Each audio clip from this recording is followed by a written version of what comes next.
বন্ধুরা, আমরা এতদিন অপেক্ষায় ছিলাম ইউটিউবের যে নতুন নীতিমালা কি আসে। সেই নতুন নীতিমালাটা চলে এসেছে গতকাল, যার বাংলা ভার্সন সেটি আমি বলছি 15 জুলাই 2025।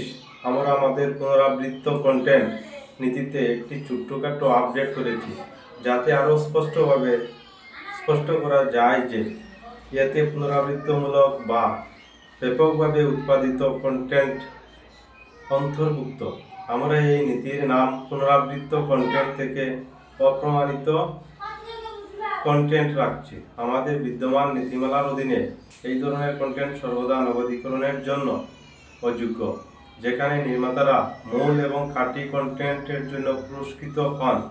আমাদের পুনরাবৃত্ত কন্টেন্ট নীতিতেও কোনো পরিবর্তন হয়নি, যা ভাষ্য, ক্লিপ, সংকলন এবং প্রতিক্রিয়া ভিডিওর মতো কন্টেন্ট পর্যালোচনা করে।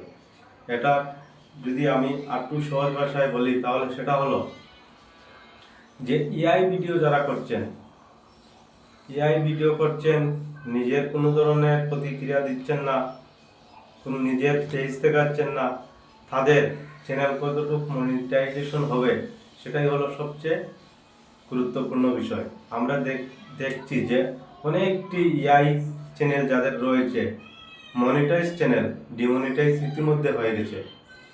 তো আরেকটি জিনিস হলো যে রিউজ কন্টেন্ট, যারা রিউজ কন্টেন্ট করছেন, যেমন গ্রিন চ্যানেলে যারা করছেন, নিজের ফেস দেখাচ্ছেন, নিজের কণ্ঠ দিচ্ছেন, এই ধরনের ক্ষেত্রে ইউটিউব কিন্তু কোনো ধরনের পরিবর্তন করেনি।